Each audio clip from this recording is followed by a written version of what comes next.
In the 1970s, an Italian newspaper published a bombshell story. A respected Benedictine monk claimed that for decades, tucked away in a laboratory in Venice, he and a team of world-class scientists had built a time viewer. They called it the Chronovisor.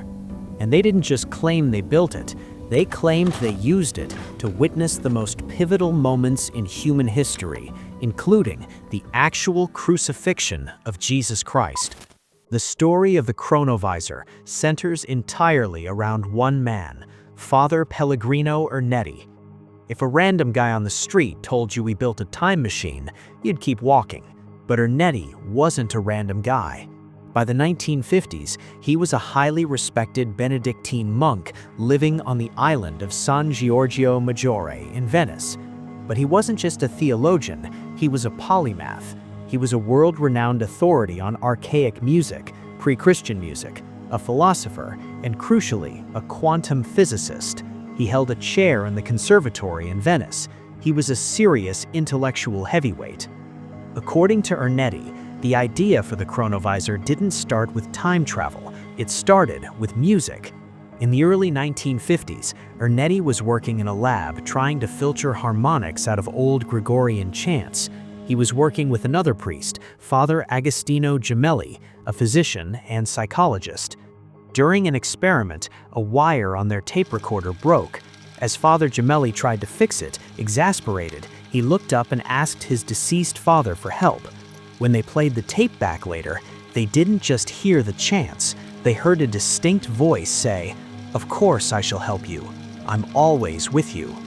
Gemelli recognized his father's voice instantly. They were terrified.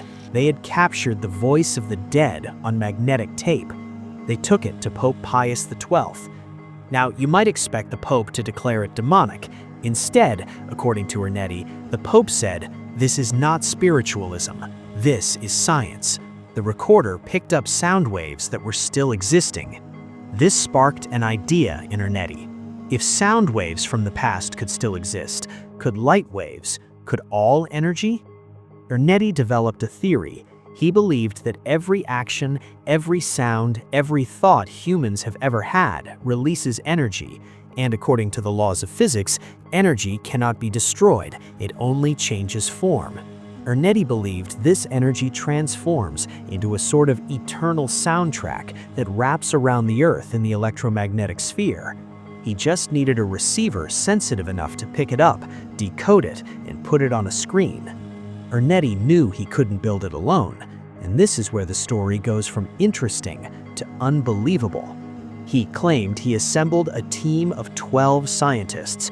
The list included nobodies, but it also allegedly included Enrico Fermi, the Nobel Prize winner who created the first nuclear reactor, and Wernher von Braun, the Nazi rocket scientist who later built the rockets that took America to the moon. By the mid-1950s, this dream team had supposedly done it. They built the Chronovisor. So what did it look like?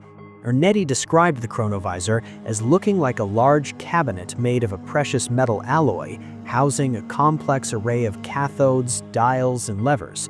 On the front was a screen and a speaker. It wasn't like a movie, you couldn't interact. It was like tuning a very difficult radio. You had to dial in the exact time, date, and geographical location. At first, they tuned into things they could verify. They watched recent history.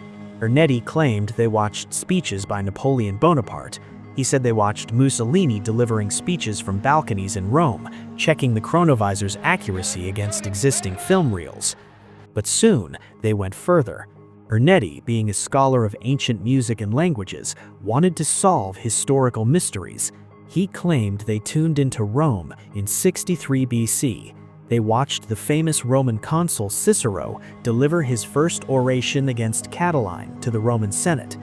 Ernetti described Cicero's gestures, the tone of his voice, even the color of the toga he wore. He said history books got the pronunciation of Latin wrong. But the scientists knew the ultimate test, the one event in history that would prove the machine worked and that carried the most weight for a team led by a Catholic priest. They decided to tune in to Jerusalem, the year 33 AD. The Last Days of Jesus of Nazareth. According to Ernetti, they watched it all. They watched the Last Supper, they watched the trial before Pontius Pilate, and they watched the crucifixion. Ernetti spoke about this experience with profound sadness. He said they saw the agony, the brutality of the event. They had become the ultimate voyeurs to the foundation of their faith. For years, this incredible device remained a secret shared only among the team and, allegedly, the highest levels of the Vatican, until 1972. In 1972, an Italian newspaper broke the story based on interviews with Ernetti. The world was stunned, but claims require evidence, and Ernetti provided some. First, he produced this image. Ernetti claimed this was a photograph taken directly off the Chronovisor screen. It was the face of Christ during his passion. For a moment, this was considered potentially the most important photograph ever taken. But soon, skeptics found something. A wooden statue of Jesus carved in the 1930s by a Spanish artist located in a church in Italy. The resemblance to Ernetti's photo was undeniable.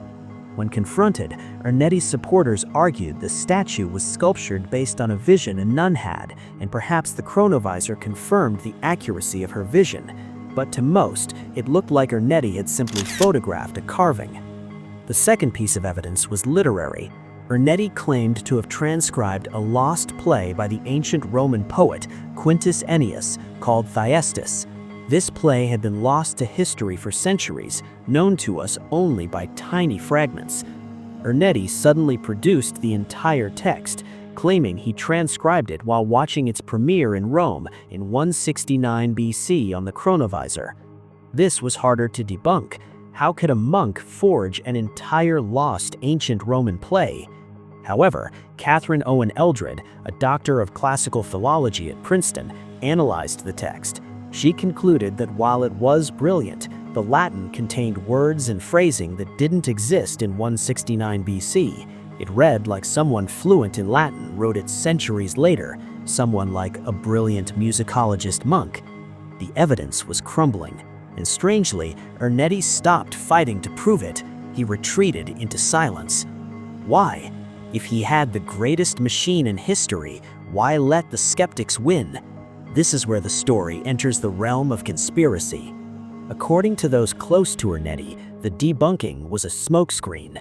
They claim that shortly after the team viewed the crucifixion, the Vatican realized the true implications of the machine. Think about it, a device that can see anything in the past. Anything.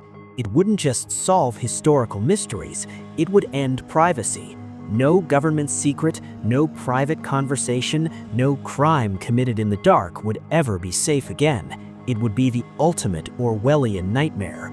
Ernetti himself allegedly said, "The machine can take away the freedom of man, because with this machine, you can know the thoughts of every man." It would be the worst dictatorship the world has ever seen.